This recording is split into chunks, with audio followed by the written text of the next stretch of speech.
मैं इस उम्मीद में डूबा कि आके तू मुझे बचा लेगा।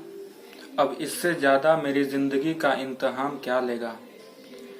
नमस्कार, मैं अभिषेक आपका कत्याल टीवी में स्वागत करता हूं। और आज बात बिहार की उस संस्कृति की जिसे हम खोते जा रहे हैं। बात उन गानों की जो हमारे जीवन में लगातार उपयोग में आ रहे हैं, जिनके बिना अब हम रह ही नहीं सकते, ऐसा लगता है। आज बात YouTube के उन मिलियन व्यूज गानों की जिसका कोई मतलब हमारे संस्कृति से नहीं है।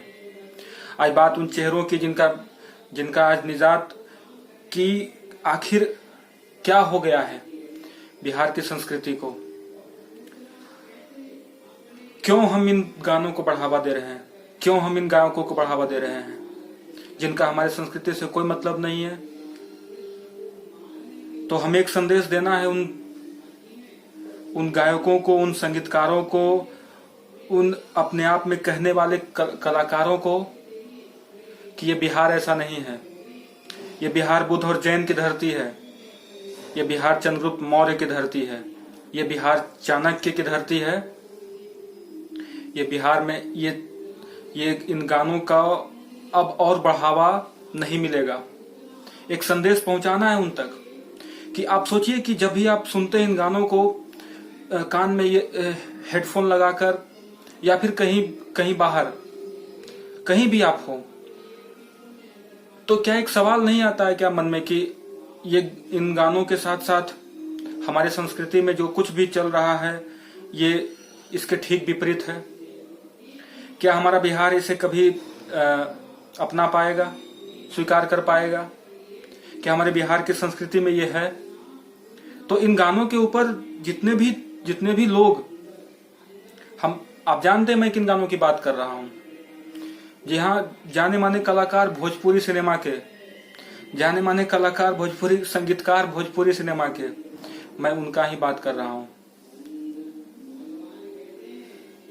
इस महामारी के दौर में आप बताइए ना, उन कलाकारों में से कितने कलाकार ने जाकर किसी भी घर के दरवाजे पे खड़ा होके ये पूछा है कि ठीक है?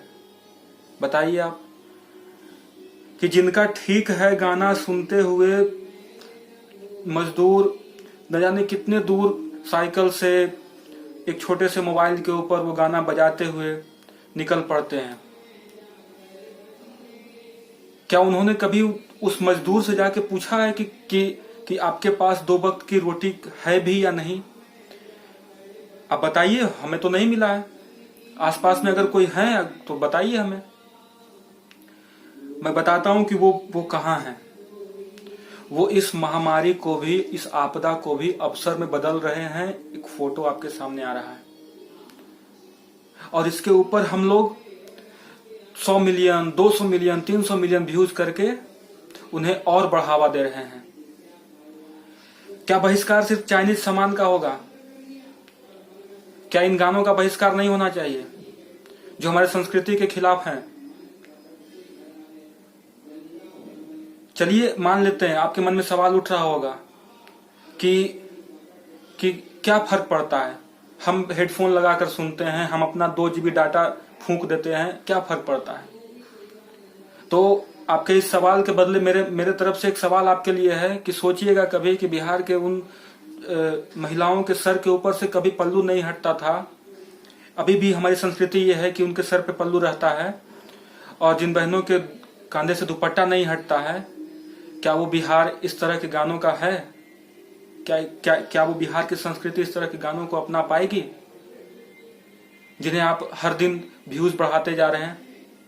सोचिएगा एक बार। उन मजदूरों के बारे में सोचिएगा जिन्होंने लगातार ट्रैक्टर के ऊपर कोई बाइक पे बैठा हुआ है, कोई कहीं भी जा रहा है तो उन गानों को बिल्कुल फुल वॉल्यूम के साथ सुनता हुआ जा रहा है, और आज उनको सुनने वाला कोई नहीं है। जिन गानों को वो सुनते आ रहे थे, उन गानों के कलाकार पता नहीं कहां चले गए हैं, उनकी मदद करने के लिए नहीं आ रहे हैं। जिन्होंने उन्हें हीरो बनाया है वो लोग आज 2 वक्त की रोटी के लिए भी तरस रहे हैं। बस 1-2 लाइन यह है कि तेरे शहर का यही दस्तूर है कि जिसे गले से लगाया वही दूर है। सोचिएगा और बताइएगा। चलता हूं।